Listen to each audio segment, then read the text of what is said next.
ಧನ್ಯವಾದಗಳು. ಕಾರ್ಯಕ್ರಮದ ಪತ್ರಿಕಾ ದಿನಾಚರಣೆ ಮತ್ತು ಸ್ಪರ್ಧಾತ್ಮಕ ಪರೀಕ್ಷಾರ್ಥಿಗಳಿಗೆ ಉಚಿತ ಕಲೆಗಳ ಕಾರ್ಯಕ್ರಮ ನಡೆಯಿತು. ಈ ಒಂದು ಕಾರ್ಯಕ್ರಮಕ್ಕೆ ಗ್ರಾಮಾಂತರ ಪ್ರೌಢಶಾಲೆ ವಿದ್ಯಾಸಂಸ್ಥೆಯ ಹಿರೇಗೌಡರು ಅವರು ಬಂದಿದ್ದಾರೆ. ಅವರಿಗೆ ನಮ್ಮನ್ನೆಲ್ಲ ಪರವಾಗಿ ಕೂಡ ಹೃತ್ಪೂರ್ವಕ ವಂದನೆಗಳು. ಹಾರೋಹಳ್ಳಿ ತಾಲೂಕು ಪತ್ರಕರ್ತರ ಸಂಘದ ಪ್ರಧಾನ ಕಾರ್ಯದರ್ಶಿಗಳಾದ ಗೋವಿಂದರಾಜರು ವಂದನಾರ್ಪಣೆಯನ್ನ ಮಾಡಬೇಕು ಅಂತ ಕೇಳಿಕೊಳ್ತೇನೆ.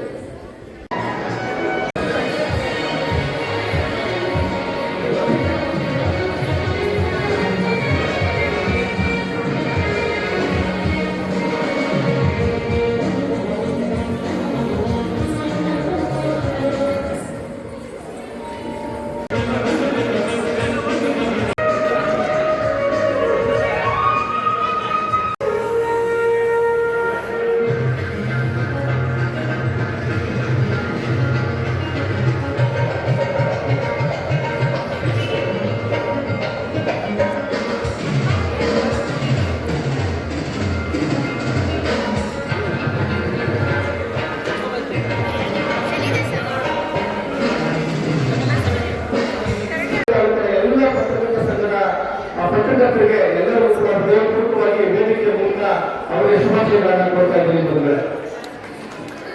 ಬಂಧುಗಳೇ, ಇವತ್ತು ಪತ್ರಕರ್ತರ ಒಂದು ಸಮಸ್ಯೆ ಏನಾಗಿದೆ ಅಂತಂದ್ರೆ, ಇಲ್ಲಿ ಕೇಳಿಸ್ಕೊಳ್ಳಿ, ಒಂದು ಚೂರು ಏನಾದರೂ ಯಾವಾಗಲೇ ಪತ್ರಕರ್ತರು ಕೊಲೆ ಆಗ್ಬಿಡ್ತಾ ಇದ್ದಾರೆ, ಮಾಧ್ಯಮದವರು ಕೊಲೆ ಆಗ್ತಾ ಇದ್ದಾರೆ, ವಿಡಿಯೋ ಏನ್ ಮಾಡ್ತಾ ಇರ್ತಾರೆ ಅಥವಾ ಪತ್ರಿಕಾ ಬರಹಗಳು ಏನು ಬರೀತಾ ಇರ್ತಾರೆ, ಅವರು ಕೊಲೆ ಆಗ್ತಾರೆ. ಎಲ್ಲ ಸಂದರ್ಭಗಳು ಕೂಡ ನಾವು ನನ್ನ ಕಣ್ಮುಂದೆ ಕಾಣ್ತಾ ಇದೆ. ಯಾಕೆ ಗೊತ್ತಾ? ಯಾರು ಭ್ರಷ್ಟತೆ ಮಾಡ್ತಾರೆ, ಯಾರು ಅನ್ಯಾಯ ಮಾಡ್ತಾರೆ, ಯಾರು ಮೋಸ ಮಾಡ್ತಾರೆ, ಅವರು ಅಧಿಕಾರಿಗಳೇ ಆಗಿರ್ಬೋದು, ರಾಜಕಾರಣಿಗಳೇ ಆಗಿರ್ಬೋದು, ಯಾರೇ ಆಗಿರ್ಬೋದು, ಅವರುಗಳು ಮಾಡುವಂತಹ ತಪ್ಪುಗಳನ್ನ ಇವರು ಬರಹಗಳ ಮೂಲಕ ಮತ್ತೆ ಏನು ವಿಡಿಯೋಗಳ ಮೂಲಕ ಅಥವಾ ಚಾನೆಲ್ಗಳ ಮೂಲಕ ಮಾಧ್ಯಮ ಪ್ರಿಂಟ್ ಮಾಧ್ಯಮಗಳ ಮೂಲಕ ಪ್ರಸಾರ ಮಾಡ್ತಾರೆ. ಅದನ್ನು ನೋಡ್ತಾರೆ, ಬರೀತಾರೆ. ಇವೆಲ್ಲ ನೋಡುವಾಗ ಕೆಲವರಿಗೆ ಇವ್ರು ಮಾಡಿರೋ ತಪ್ಪು ಅಂತ ಅನಿಸುತ್ತೆ, ಕೆಲವರಿಗೆ ಪತ್ರಕರ್ತರು ಸರಿ ಇಲ್ಲ ಅಂತ ಅನಿಸುತ್ತೆ. ಈ ಎರಡು ತರ ಇರ್ತಾರೆ. ಒಬ್ರು ಪರವಾಗಿ ಬಂದಾಗ ಪತ್ರಕರ್ತರು ಸರಿ ಅಂತಾರೆ, ಒಬ್ರು ವಿರುದ್ಧವಾಗಿ ಬಂದಾಗ ಪತ್ರಕರ್ತರು ಸರಿ ಇಲ್ಲ ಅಂತಾರೆ. ಇಂತಹ ವ್ಯವಸ್ಥೆ ಈ ಒಂದು ಸಾಮಾಜಿಕ ವ್ಯವಸ್ಥೆ ಇದೆ. ಹೇಗೆ ಕಾರ್ಯಾಂಗ, ನ್ಯಾಯಾಂಗ, ಶಾಸಕಾಂಗ ಹೇಗೆ ಕೆಲಸ ಮಾಡುತ್ತೆ, ಹಾಗೇನೆ ತುಂಬಾ ಜವಾಬ್ದಾರಿತವಾದಂತಹ ಒಂದು ಸ್ಥಾನ, ಅದೊಂದು ಮೌಲ್ಯ, ಅದೊಂದು ಬೆಲೆ ಇರುವಂತಹದ್ದು ನಿಜವಾಗ್ಲೂ ಪತ್ರಕರ್ತರಿಗೆ. ಇವತ್ತು ಪತ್ರಿಕೆ ಏನಾದ್ರು ಇಲ್ಲ ಅಂತಂದಿದ್ರೆ ಇವತ್ತು ಎಷ್ಟೋ ಸಮಸ್ಯೆಗಳು, ತೊಂದರೆಗಳು ಕಾಣ್ತಾ ಇರಲಿಲ್ಲ, ಹೊರ ಜಗತ್ತಿಗೆ ತೋರಿಸಲಿಕ್ಕೆ ಆಗ್ತಾ ಇರಲಿಲ್ಲ.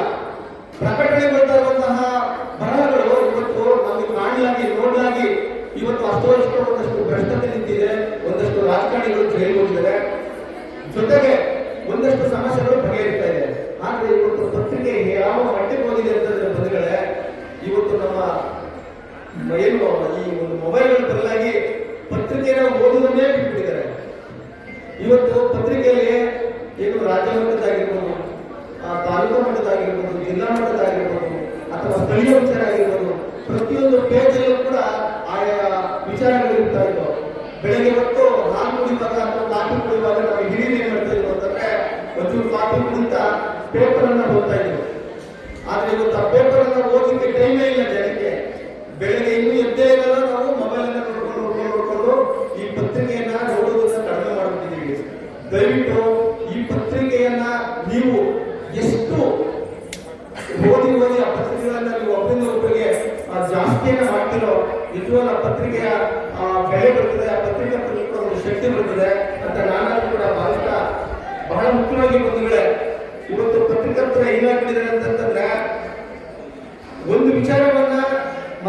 ವಿಚಾರವನ್ನ ಅಥವಾ ನೀರಿನ ವಿಚಾರ ಆಗಿರ್ಬೋದು, ಚರಂಡಿ ವಿಚಾರ ಆಗಿರ್ಬೋದು, ಅಥವಾ ಭ್ರಷ್ಟಾಚಾರ ವಿಚಾರ ಆಗಿರ್ಬೋದು, ಏನಾದ್ರು ಬರೀತಾರೆ ಅಂತಂದಾಗ ಪತ್ರಕರ್ತರಿಗೆ ಬೆಲೆ ಇದ್ದಂಗೆ ಒಂದು ತಂಡನೇ ಇದೆ. ಕೆಲವರೆಲ್ಲರೂ ಕೂಡ ಅವ್ರನ್ನ ದೂಷಿಸುವಂತ ಕೆಲಸವನ್ನ ಮಾಡ್ತಾ ಇದ್ದಾರೆ. ಇದು ಉದ್ದೇಶಪೂರ್ವಕವಾಗಿ ಆಗ್ತಕ್ಕಂಥದ್ದು. ಕೆಲವರೆಲ್ಲರೂ ಕೂಡ ಒಂದು ದಂಧೆನ ಮಾಡಿಕೊಂಡು, ಕೆಲವು ಪ್ರಾಬ್ಲಮ್ ಮಾಡಿಕೊಂಡು ಆ ದಂಧೆಗಳನ್ನ, ಅದು ಮಳ್ಳಾಗಿರ್ಬೋದು, ಕಲ್ಲಾಗಿರ್ಬೋದು, ಅಥವಾ ಇನ್ನೇನು ಬೇರೆ ವಿಚಾರ ಆಗಿರ್ಬೋದು, ಅಕ್ರಮಗಳ ಬಗ್ಗೆ ಇವರೆಲ್ಲ ಬಂದ್ರೆ ಆ ಒಂದು ತಂಡ ಇದೆಯಲ್ಲ ಇವ್ರ ಮೇಲೆ ಒಂದಲ್ಲ ಒಂದು ರೀತಿಯಲ್ಲಿ ಎತ್ತುಕಟ್ಟಂತ ಕೆಲಸಗಳು ಕೂಡ ವ್ಯವಸ್ಥೆ ಇದೆ. ಇದನ್ನ ನಿಜವಾಗ್ಲೂ ನಮಗೆ ಒಂದು ಏನು ಕಾನೂನು ಸುವ್ಯವಸ್ಥೆ ಸಂಬಂಧಪಟ್ಟಂಗೆ ಯಾರಾದ್ರೂ ಅಧಿಕಾರಿಗಳಿದ್ದರೆ ದಯವಿಟ್ಟು ಅಂತರನ್ನು ಕೂಡ ಗಮನಿಸಿ ಈ ಪತ್ರಕರ್ತರನ್ನ, ಮಾಧ್ಯಮಿಕರನ್ನ ಬಲಿಸಬೇಕಾಗಿದೆ ಅಂತ ನಾನು ಕೂಡ ಭಾವಿಸ್ತಾ, ಇದೇನು ಪ್ರತಿ ವರ್ಷ ಏನು 3 ವರ್ಷ ಆಗಿದ್ದು ತಾಲೂಕಲ್ಲಿ ನಡೀತಾ ಬಂದ ಈ ಪತ್ರಿಕಾ ದಿನಾಚರಣೆ ನಿಜವಾಗ್ಲೂ ಇದು ಶಾಶ್ವತವಾಗಿರುತ್ತೆ. ನಾವು ಇರ್ಬೋದು, ಇಲ್ಲೋ ಇರ್ಬೋದು, ಅದರ ಪತ್ರಿಕೆಗಳು ಮಾತ್ರ ಅದ್ಭುತವಾಗಿ ಅವರ ಕೆಲಸಗಳು ಅವ್ರು ಮಾಡ್ತಾ ಇರ್ತಾರೆ. ಮತ್ತೊಮ್ಮೆ ಪತ್ರಕರ್ತರ ಸಂಘದ ಎಲ್ಲ